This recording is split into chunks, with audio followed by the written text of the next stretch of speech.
2010 Hyundai Starex. Ito yung gold na Starex. Tinoon natin to from Socorro, Oriental Mindoro. Problema niya, ayaw mag-start. Ayan. Ayaw mag-start nito. May pinanggalingan na talyer to. Sabi nung driver nito, tumigil daw to sa andar. Ngayon, pagkatigil sa andar, tumigil sa hindi pala, no, sorry, hindi tumigil sa andar. Tumigil sila, hindi na mag-start. So, lumabas sa scanning from the previous na shop, immobilizer daw tinuturo. Ngayon, hindi nila mapaandar kasi hindi daw pondohan ng may-ari. Hinila natin to, tinow natin. Ngayon, nung dumating to, niready ko na agad ko na yung mga possible na check-ups. Chinek natin. So, lumalabas nga, nung scan natin, immobilizer tinuturo. Ngayon, binuksan natin yung susi. Ayan yung susi, ano. Yung susi na to, kung binuksan natin, ito yung transponder na tinatawag. So, nasa loob siya ng susi. May ibang susi na hindi mo mabubuksan to. Ibig sabihin, talagang nakahulma siya sa loob. Etong sa kanya, iba, nabubuksan.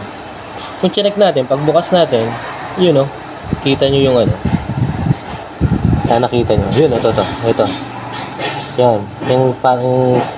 Yung perfect square na yan. Nakalagay na chip dyan. Missing. So, imposible namang napaandar ng driver to nang wala to. Nakatakbo siya.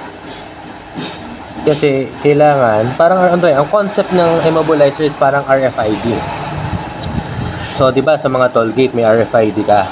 Pag walang load yung RFID mo, hindi activated. Hindi tataas yung barricades. Same as the concept nitong transponder at saka immobilizer.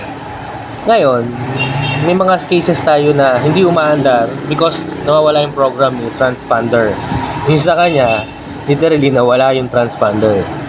So, hindi ko alam kung ano nangyari to sa previous shop, kung bakit wala to. So, kung titignan natin, ito kasi ang purpose lang itong ito. Ang purpose lang yan, unlock and lock ng doors ng Starex. Ngayon, bukod pa yung chip yan. Nakahulma nga din sa side na to. Ayan, yan. Partner nito yan. Yung dito. Yan, medyo maluwanag. Yan. So, ngayon, i-reprogram natin yung chip. Kukuha tayo ng blanco na chip. Nagkaroon ng problema dito sa susi na to. Hindi ko alam kung sino nakawala nung transponder. So, yun. Mahirap gumawa ng kwento or ano. Pero, sosolve natin to mamaya. Ipoprogram natin to. So, kahit anong susi natin dyan, pero may redondo. Ibig sabihin, naririnig mo yung starter gumagana, pero hindi umandar ng diretso. Ngayon, program natin, tignan natin mamaya kung ano magiging output.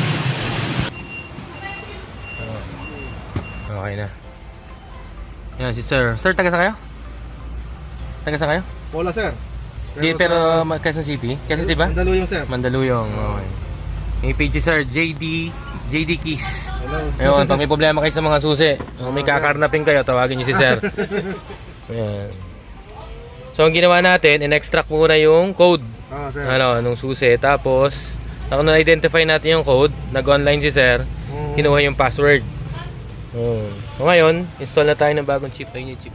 Ano sir? Dalawa na para kung sakaling mamiss pa ng isa. May pasobra pa. So, sige, testing na natin. Kung andar. Kung andar, ano? Kung andar o hindi.